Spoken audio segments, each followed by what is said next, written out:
I'm going to be tying the McPhail MayFly. The MayFly, this is a wet fly that I tied many years ago for basically a friend that was fishing in Ireland, and they asked me to tie a pattern that would represent the mayfly coming off. And this is what I tied them. So, but it's now, there's many people, there's variants of it, many variants out there that work extremely well as much as the original. But what I'm going to do here is I'm going to tie with the original materials that I used when I first put this together. You'll see it, and then from that you can design your own patterns to suit. Now, hooks, just using a standard size 10 wet fly hook. Thread I used was a Lt.Cahill and 8/0. I'm just going to run down with the thread. Then I'll layer a thread on the shank until basically just before you get around the bend, or in line with the barb of the hook. And then remove the waste piece. The original tail fibres was just a lime green or a dark green, some would say more a sooty green pheasant tail fibre. And just need round about half a dozen fibres, bring them out, line them up, tear them away from the pheasant tail. Length, basically at least twice the shank length over the back. As for the tail, you can always put it on and then sort of move it around. I always like to look at it from the side to see the length, but don't be shy.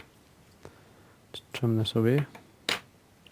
For the rib, just use a Chartreuse Floss, like neon floss, a uni floss. Yeah, just tie that in the full length of the body.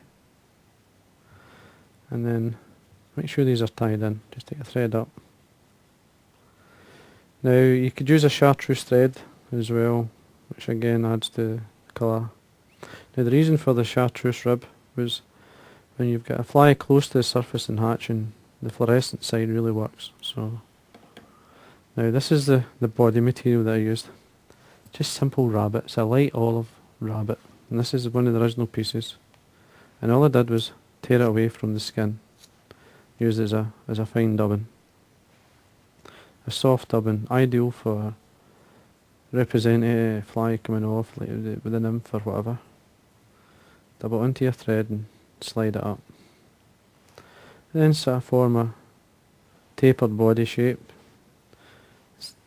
As you wind up, just slightly overturn the last, just building up that taper carrot shape. Again, don't be shy, because it is a big fly, this. So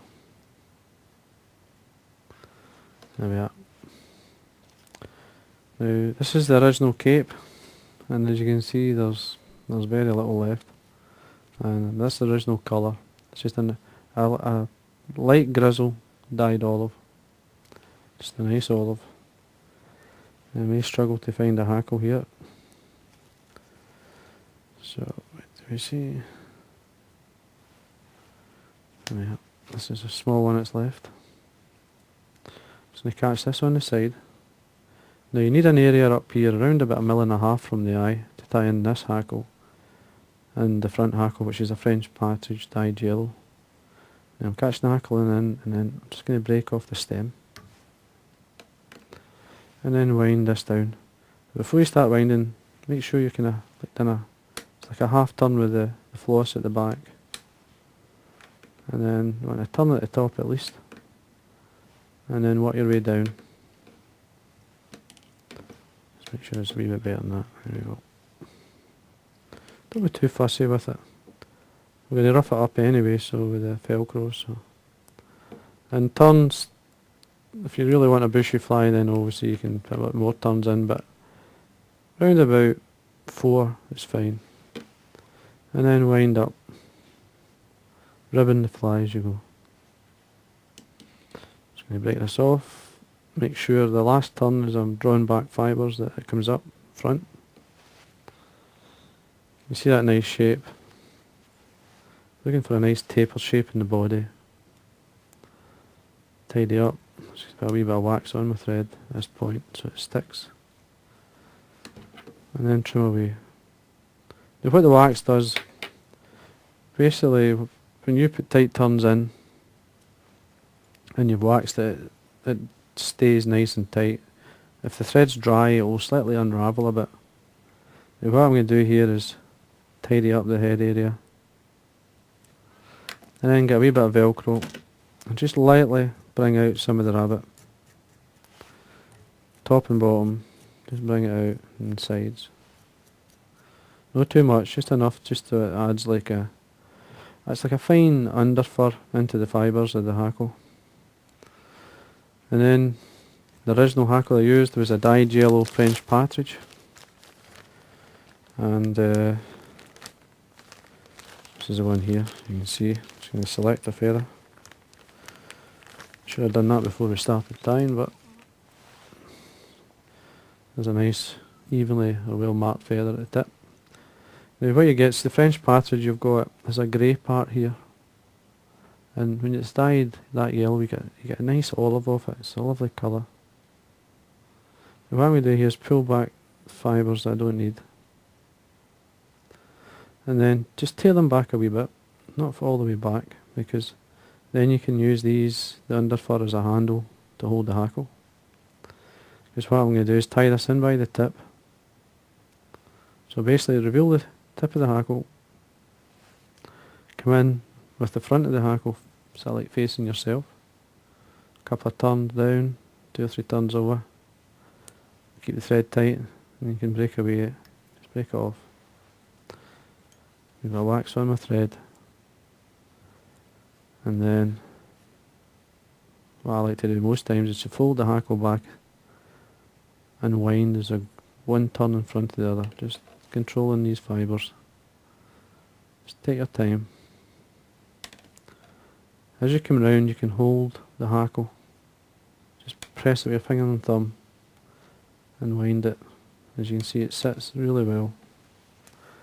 Cross your thread, 2 or 3 turns down, fold it back, so there's plenty of room there. Keep the thread tight, I can break that off.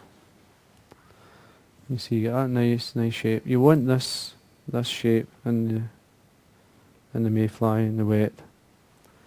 And because I was given an impression of the nymph as well, I finished off with a tiny bit of the rabbit fur at the front. And I always remember when this came back, and everybody was talking about how well it fished for them. And I have been asked a lot of times about the original dressing, and this is it. Then all you have to do is get a tiny bit of varnish onto your thread, just run it up, and then wet finish. 1, 2, 3, 4, there's the 5 turns here. Tighten up and trim away. And there we are. A nice shape, nice swimming fly. Now you can make this float, I mean, and you can do a dry version of it as well. It still works extremely well. But as I say, that is the original tying. Variants, one variant I did do was to get some, this is a golden yellow light bright. I mixed some of this into the dubbing just to sort of get a wee bit of sparkle, but only a tiny bit, not a lot. So as I say, you can experiment, but this is the original one. So I hope you enjoyed that, and that's McPhail MayFly.